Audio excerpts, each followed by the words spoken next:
Today we're going to look at Robert Louis Stevenson. You're probably familiar with him and some of his work. He was a Scottish novelist, poet, essayist, and travel writer. And his full name is Robert Louis Balfour Stevenson. He was born in 1850 and he died in only 1894. His best-known works are Treasure Island, Kidnapped, Strange Case of Dr. Jekyll and Mr. Hyde, and A Child's Garden of Verses, which is my personal favourite of his. He was popular both during his lifetime and still at the moment, and he is the 26th most translated author in the world. Quite an achievement. So let's take a look at his life, his travels, and his writing. Because I think he had really a very interesting life, especially in the 1800s. He really travelled quite a lot, which I think maybe we take it for granted these days. International travel is so easy. We'll just pay a few €100 or dollars to hop on a plane. We can be on the other side of the world in a few hours. Well, maybe a little bit longer. But it was much more of an investment in both time and money and effort and risk in those days. So I think it's quite impressive what he managed to do. Let's go back to the very beginning. He was born in Scotland on the 13th of November 1850, coming up to his birthday now in November. And his father was a leading lighthouse engineer. In fact, lighthouse design was the family's profession in general. His grandfather was the famous civil engineer Robert Stevenson, and his uncles were in the same field. And even his maternal grandfather, Thomas Smith, had been in the same profession. Like his mother and grandfather, he would have a weak chest, and they needed to stay in warmer climates for their health. He inherited the same coughs and fevers, and this was all made worse when the family moved to a damp and chilly house in 1851. They moved again to a sunnier place when he was 6, but the tendency to extreme sickness in winter remained with him until he was 11. And in fact, he would be ill at recurring periods during all of his adult life, and apparently this left him very, very thin. Looking back now, we can try to imagine what he suffered from. Some people think it was tuberculosis. The most recent views are that it was bronchiectasis or even sarcoidosis. And if you're wondering what those diseases are, bronchiectasis is a disease in which there is permanent enlargement of parts of the airways of the lung. Symptoms typically include a chronic cough with mucus production, and also shortness of breath, coughing up blood, and chest pain. Wheezing and nail clubbing may also occur. Just mentioning that as well because it's interesting that in my sketch of Robert Louis Stevenson, his fingers turned out very clubbed accidentally. It was not on purpose, so it's a strange coincidence that nail clubbing, if not finger clubbing, is a symptom of one of his possible diseases. Sarcoidosis, on the other hand, is a disease involving abnormal collections of inflammatory cells that form lumps known as granulomas, and any organ can be affected by these lumps. Both of his parents were devout and serious Presbyterians, but they were not that strict within the home. However, his nurse, Alison Cunningham, was more strict regarding religion. And in fact, her Calvinism and folk beliefs were an early source of nightmares for Robert when he was a child. But she also cared for him very tenderly when he was ill, reading to him from the Bible while he was sick in bed. And in fact, in his book, A Child's Garden of Verses, he dedicates it to his nurse and recalls this time of ill health that he spent as a child. Being an only child, and also apparently strange looking, perhaps maybe because he was so thin and eccentric, It was difficult for him to fit in with the other children when he went to school at age 6. And often he was so ill that he couldn't spend that much time at school, so for long stretches he received tuition from private tutors. Interestingly, and unexpectedly, with him being a writer, such a successful writer, he was a late reader, and he only learned to read at age 7 or 8. But apparently, even before this, before he learned to read, he dictated stories to his mother and nurse. And he compulsively wrote stories all throughout his childhood. His father was very proud of this. Apparently his father had written his own stories when he was young, until his own father found them and apparently told him to give up such nonsense and mind your business. So he paid for the printing of Robert's first publication at age 16, which was an account of the Covenanters' rebellion, which took place in 1666, and it was published on its 200th anniversary in 1866. In November 1867, Stevenson entered the University of Edinburgh to study engineering. However, right from the beginning he was not very interested in his studies, and he actually missed a lot of lectures. However, at the time he made some very important friendships in the Speculative Society, which was an exclusive debating club. For example, with Charles Baxter, who would end up becoming his financial agent, and with Professor Fleming Jenkin, in whose drama Stevenson took part, and he would actually end up writing his biography later. He went on a trip to inspect the family's engineering works, and also with his father on his official tour of Orkney and the Shetland Islands lighthouses in 1869, and to the island of Ereid in 1870. And more than the engineering interest, he enjoyed the travels more for the material they supplied for inspiration for writing. And then in 1871, Stevenson told his father that he was going to pursue a life of letters. He was going to be a writer instead of sticking with the engineering. So his father was disappointed, but not very surprised, and convinced him to study law in the same place at Edinburgh University in order to provide some security in his life, and Stevenson agreed.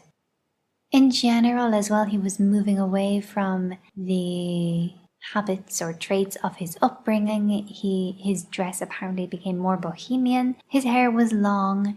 When he went to parties, he didn't wear conventional evening wear.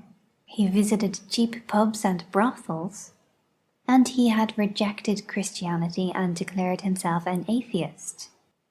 In 1873, while he was visiting one of his cousins in England, he met two people who would end up being very important in his life, Sidney Colvin and Fanny Sitwell. Fanny Sitwell was a 34-year-old woman. She had a son and she was separated from her husband. Supposedly she attracted the devotion of many who met her, including Colvin, Sidney Colvin, who would go on to marry her in 1901. And Stevenson was also drawn to her. Colvin became Stevenson's literary advisor, and soon after their first meeting he had placed Stevenson's first paid contribution, which was an essay entitled Roads, in the portfolio. Not long after, he became active in London literary life, and got to know many of the writers of that time, which included Andrew Lang, Edmund Gosse, and Leslie Stephen, some of whom took an interest in his work. Leslie Stephen in particular would introduce him to another person, William Ernest Henley, when he was visiting him at the Edinburgh Infirmary. And William was apparently an energetic and talkative man with a wooden leg. They became close friends and occasional collaborators until, unfortunately, the friendship ended in 1888 because of an argument. Henley is often seen as the model for Long John Silver in Treasure Island.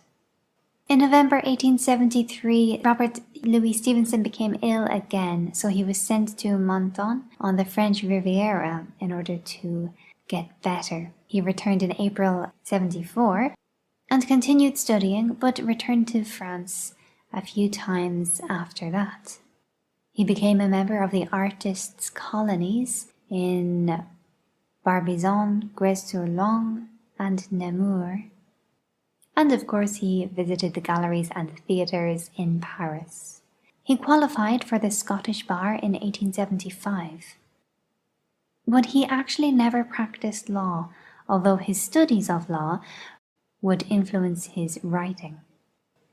He went on a canoe voyage in Belgium and France with Sir Walter Simpson, who was a friend from the Speculative Society, that society of debating. And there was where he first met Fanny van de Grift Osborne.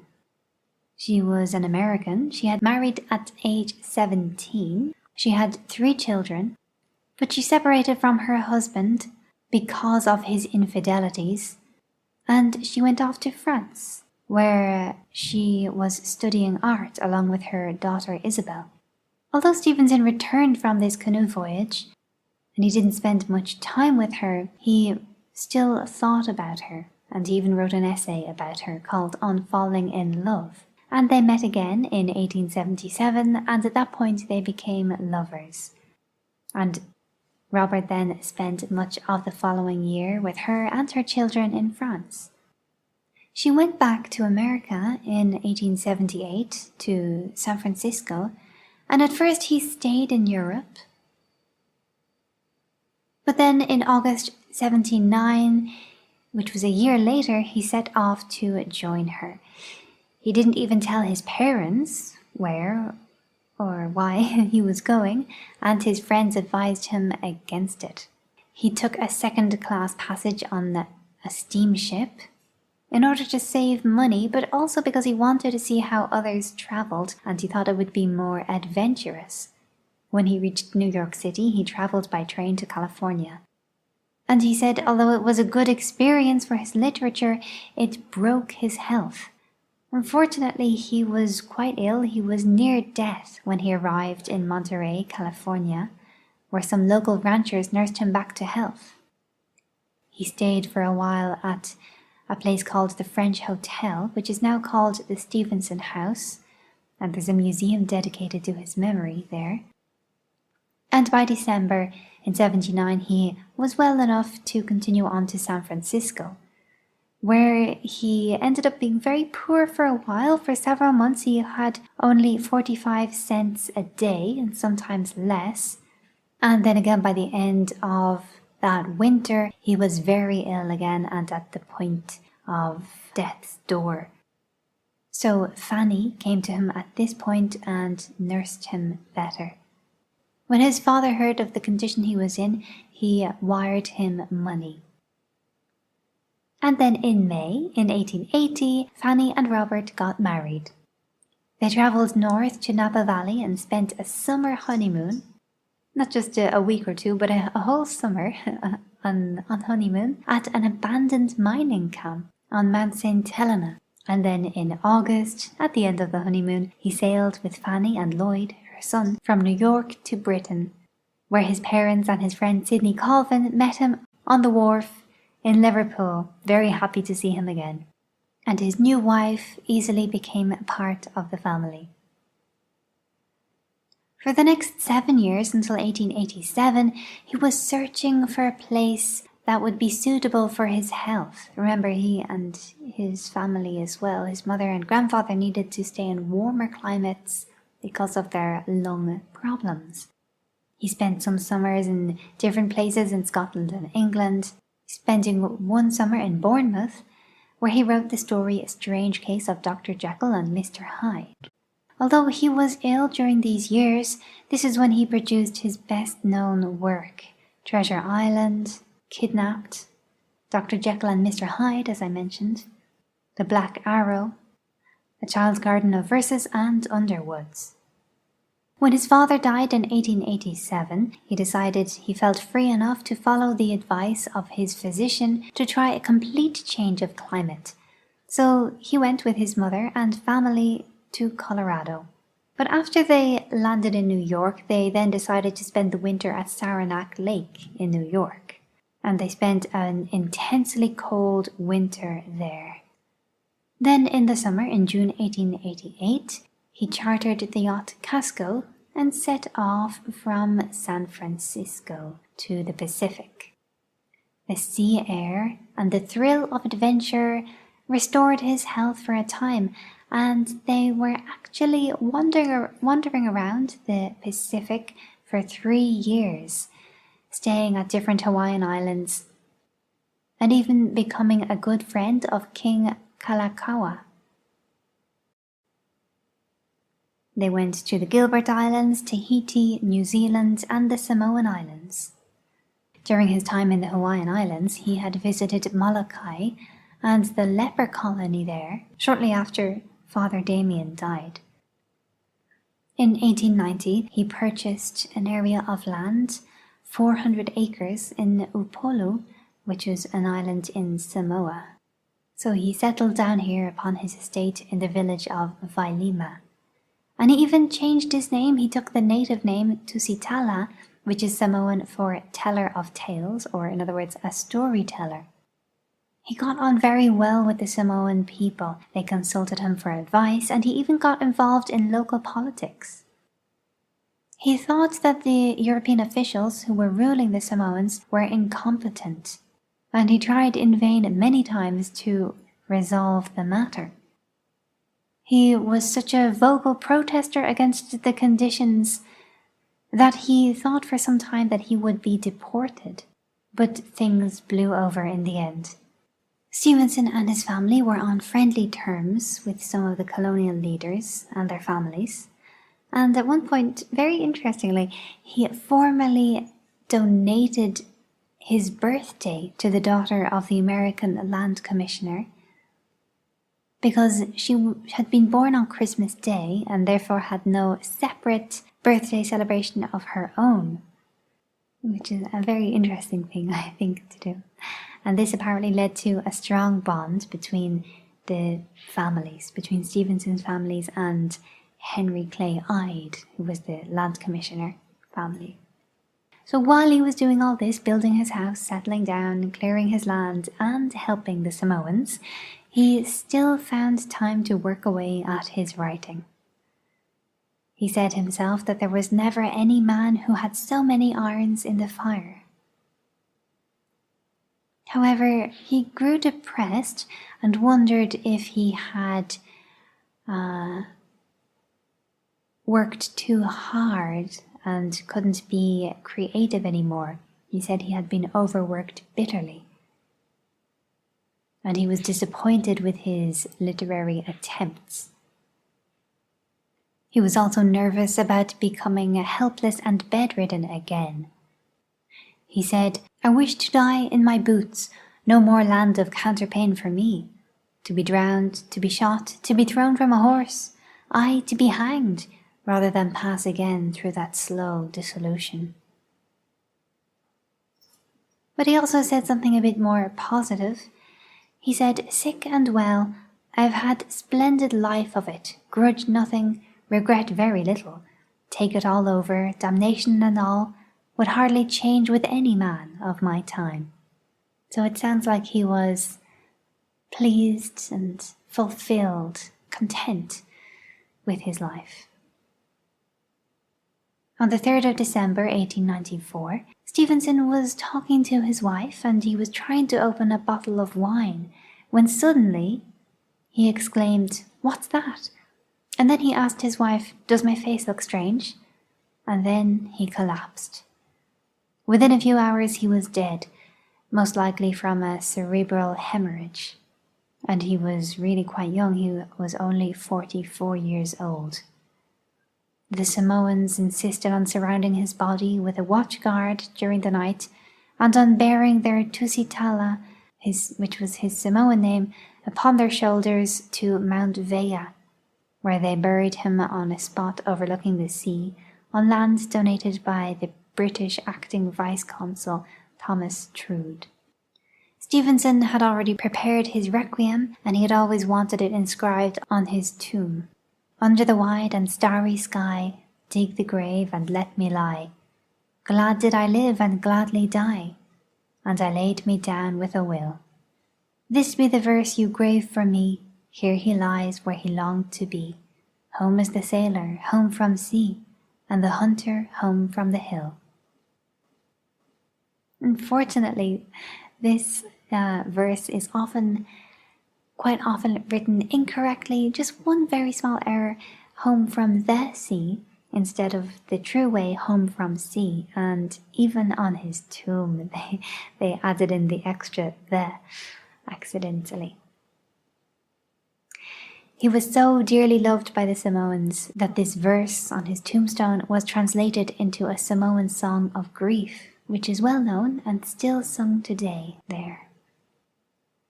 So what's your favorite book or poem or essay or work by Robert Louis Stevenson? Has he influenced your literary tastes or childhood or memories in any way? Let me know.